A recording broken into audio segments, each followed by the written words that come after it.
Hello, good afternoon. My name is Hector Garcia, and this is my seventh video class assignment for the class of Migration and Health. As you know, I'm a medicine student in the university, and as you know, I'm currently studying migration and how it impacts the whole society and the whole relationship between different countries. On this week, I was assigned to read two different articles. Well, usually I would say articles, but in this case, uh, they weren't articles. They were chapters of different of a same book. The fourth and the fifth chapter, and it talked about health behavior and intersectional lens. Each topic it represents something related to actions, to um, to the people, to different factors, which I'm gonna describe and I'm going to talk and compare. And hopefully, we will discuss. And I really want to know your opinion. And the first article, which was the fourth chapter, it talked about health behavior. And it's basically all those actions that a person and an individual do for their health. I mean, we all know that we as individuals, we as patients, we have obligations. We must do some things to prevent some events on the future. I mean, let's be honest. For example, the COVID, the pandemic, back on 2021, back in 2020. Uh, there were a lot of conflicts and a lot of suggestions if being and looking for the vaccine was the best idea. Later on, I I searched by my own and I noticed that a lot of part of the population doesn't fully trust on the vaccines. And even though it's something that I do respect, I don't think it's completely right, you know? But those are some of those are some sort of things that I want to compare and I want to discuss because the individuals have actions and those actions must be things that are supposed to be correct. They should eat health food, they should make some exercise, and they should get vaccine. Those three examples are those things that maybe we could consider logical, but some people don't think are necessarily. Unfortunately, some people are not health educated. Of course, in health behavior, we have the prevent, but we also have those actions of risk. If one day I get and consult a patient that it's that has been drinking alcohol all 2 nights in a row, what am I gonna think? Of course, that this is some guy that doesn't care at all of his health. So that means that maybe he doesn't care or maybe he doesn't know anything related to the health behavior. Of course, there are some things, some factors that I already mentioned before that affects not possibly the migration and its behavior on health issues. We have the structural factors, we have the social and cultural factors, and last but not least, we have the individual factors. In the first structural, we have the services and the economic situation. Once again, not everyone has the same economic situation, and that's something that we should consider. Not because you're going to the United States, that means that you are gonna have a perfect job and a perfect situation from night to a new day. It doesn't happen from one day to another. Okay. We have also the social and cultural factors, which those are the rules and the beliefs of the migrant.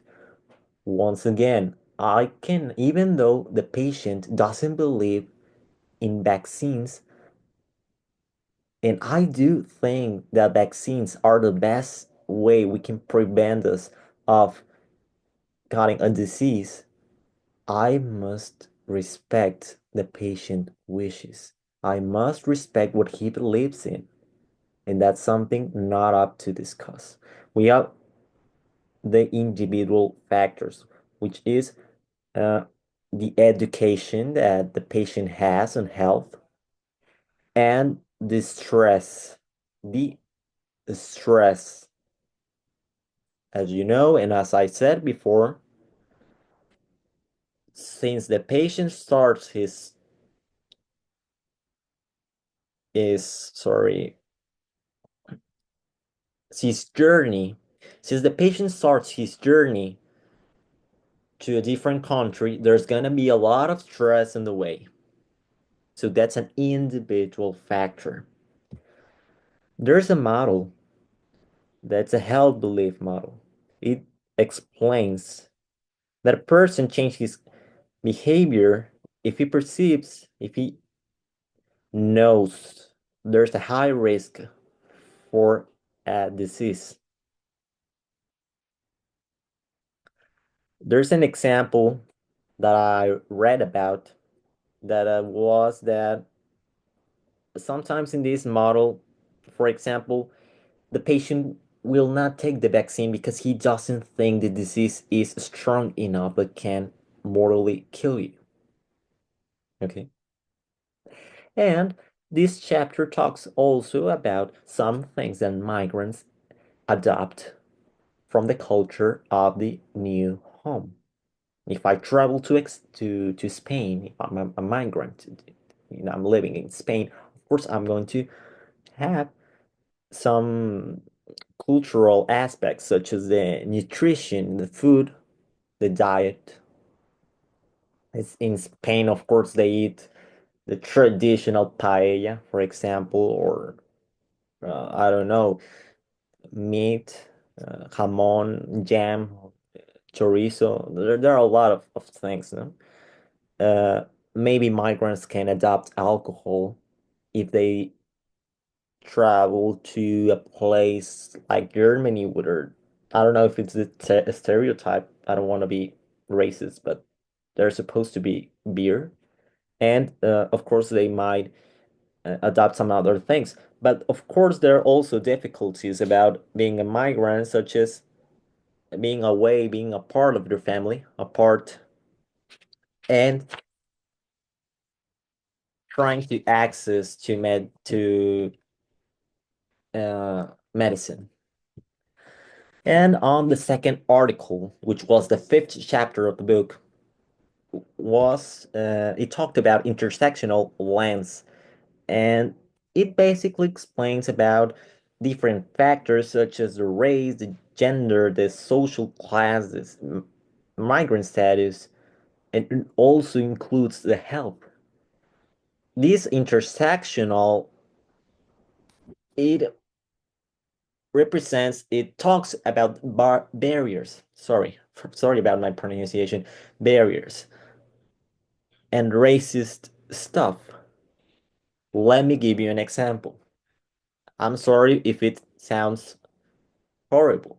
Someone from here in Ensenada, we have Negua, which is a zone, a part of people that, well, they have like me, but more well, has their skin, color skin, uh, uh, not as light as some people, and they are gonna have a lot of more barriers to access to different country than someone with university and a lot of diplomas. Okay, and of course, one of the barriers is the discrimination in on hospitals. Of course, the biggest barrier, which is the language and the past experiences of trauma. Those three barriers are the biggest ones.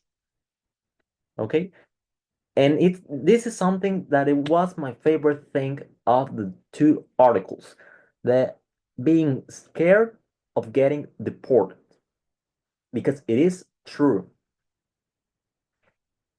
I'm gonna give you a well, let me answer the questions quickly. Was there anything unclear unclear or confusing to you? Yes. The hell belief model, I could understand it at 100%. What was new for me? The intersectional lens. Was there anything you would like to explain more about? Uh, yeah, and let me give you something else and an example. I have already given you a lot of examples, but something that I really got into was being scared of getting deported. I'm gonna give you my personal example. 2 days ago, I got my visa, my tourist visa. Really, it is right here. I'm gonna be able to travel to United States. Okay, it's not my first time, but now that I'm studying this, I'm having a new point of view. Because what happens if I get sick? What happens if I pass the border to United States on and I pass the border and the 5 next minutes I get sick? What's gonna happen? Where am I gonna go? How expensive it is gonna be? Are they going to judge me only by the way I look? Are they gonna ask me, do you work here? Do you study? If I say that I study medicine, is that gonna be something that's better? They're gonna treat me better only because I am Mexican. That means that they are not gonna give me medicine. Those are the questions that I have. Uh, Fortunately, in structural factors, if I'm traveling to the United States, is because I have, fortunately, the correct money to travel. Unfortunately, a lot of people don't. Okay. So those are things that I would like to know. And hopefully I will travel one I will return to the United States soon. And I'll promise that the first thing, well, not the first thing, some of the first things I will do is to watch, to observe to what's going on with migrants. If there are a lot of immigrants, a lot of people from, especially from Mexico. That's something that I would like to observe to see our reality. Okay, that's all for today. Thank you and see you.